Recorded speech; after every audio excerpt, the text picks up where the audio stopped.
Hello everyone, welcome to our YouTube channel KCC Online Classes. In this channel, important questions and information related to B.Ed are discussed. If you are new in our channel, then please subscribe our channel and press the bell icon for new updates. Today, we will discuss about the previous year question of B.Ed Semester 1, Paper 2 of Vinod Bihari Mahato, Kulyanchal University, Dhanbad. Now let us start previous year question. 2020-22 session B.Ed Paper 2 Contemporary Indian Education. Group A, there are 10 questions in objective. Every question carry 2 marks, that means 20 marks. Group B, there are 4 questions short type and every question carry 20 marks. Group C, there are 4 questions you have to answer and all the questions are 10 marks, 40 marks. Group B, answer the following questions. Short answer type questions पूछा गया है। आइए जानते हैं किस तरह का प्रश्न पूछा गया था। प्राथमिक शिक्षा के सार्वभौमिकरण पर संक्षिप्त टिप्पणी लिखे। देश में सामाजिक निष्पक्षता को कैसे बनाए रखा जा सकता है। शिक्षा के व्यावसायीकरण के संबंध को लिखे।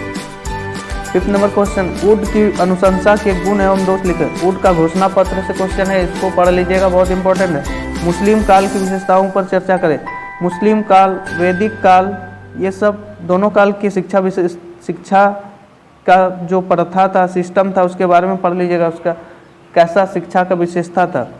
7 नंबर, आधुनिकीकरण के युग गुण एवं दोष को लिखे। आधुनिकीकरण, ग्लोबलाइजेशन और मॉडर्नाइजेशन, ये दोनों बहुत इंपॉर्टेंट है, हर साल पूछे जाते हैं, कभी मॉडर्नाइजेशन कभी globalisation.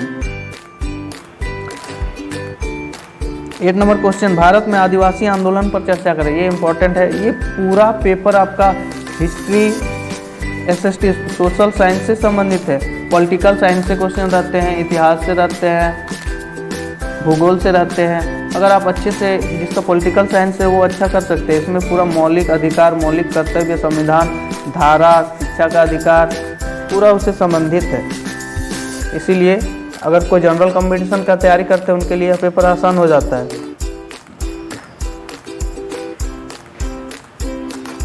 Long group C, answer any 4 questions, इनमें से किन्हीं 4 प्रश्नों का उत्तर देना है। शिक्षा और समाज के विभिन्न संबंधों पर चर्चा करें। शिक्षा और समाज, ये टॉपिक बहुत इंपॉर्टेंट है, इस टॉपिक को कर लीजिएगा, एक क्वेश्चन फिक्स रहता है इनसे। महिलाओं और समाज के कमजोर वर्ग के सशक्तिकरण में शिक्षा की भूमिका पर चर्चा करें। शिक्षा की विशेषता, शिक्षा का महत्व, अगर अच्छे से पढ़ लीजिएगा तो आप लिख दीजिएगा इस क्वेश्चन को। वैदिक शिक्षा की मुख्य विशेषताओं पर व्याख्या कीजिए। शॉर्ट आंसर क्वेश्चन में था मुस्लिम कालीन, इसमें था वैदिक कालीन। दोनों इंपॉर्टेंट है, हर साल कभी न कभी ये दोनों में से प्रश्न आते ही हैं। राष्ट्रीय शिक्षा नीति 1986 को विस्तार से चर्चा करें। मोस्ट इंपॉर्टेंट क्वेश्चन भी आए, वेरी इंपॉर्टेंट क्वेश्चन, अच्छे से कर लीजिएगा। भारत में शैक्षिक अवसर की समानता का आवश्यकता एवं महत्व की विवेचना करें। ये पॉलिटिकल क्वेश्चन है, पॉलिटिकल साइंस से। शैक्षिक अवसरों की समानता मौलिक अधिकार से है, इसको कर लीजिएगा, पढ़ लीजिएगा अच्छे से और डील कर दीजिएगा।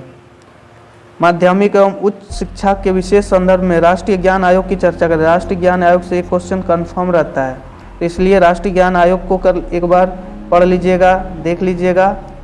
राष्ट्रीय शिक्षा नीति कन्फर्म है, एक क्वेश्चन रहता है। शिक्षा और समाज से एक क्वेश्चन कन्फर्म रहता है, यहाँ से 3 क्वेश्चन कन्फर्म है। एक संविधान वाला या वैदिक काल, बौद्ध काल, मुस्लिम काल की शिक्षा व्यवस्था को चर्चा करें, वो सब कर लीजिएगा। आप 4 क्वेश्चन आसानी से लिख सकते हैं। मैं तो कहता हूँ 4 क्वेश्चन नहीं, इसमें से सभी प्रश्नों का उत्तर आप आसानी से दे सकते हैं। तो आपके पास चॉइस है चूज करने का, आप आसानी से कोई 4 प्रश्न आसान जो आप लिख सकते हैं, अच्छे से डील कर सकते हैं, उसको लिखिएगा, आपका अच्छा मार्क्स आएगा। आई होप यह वीडियो अच्छा लगा होगा। चलिए फिर मिलते हैं अगले वीडियो में, तब तक के लिए थैंक यू, धन्यवाद।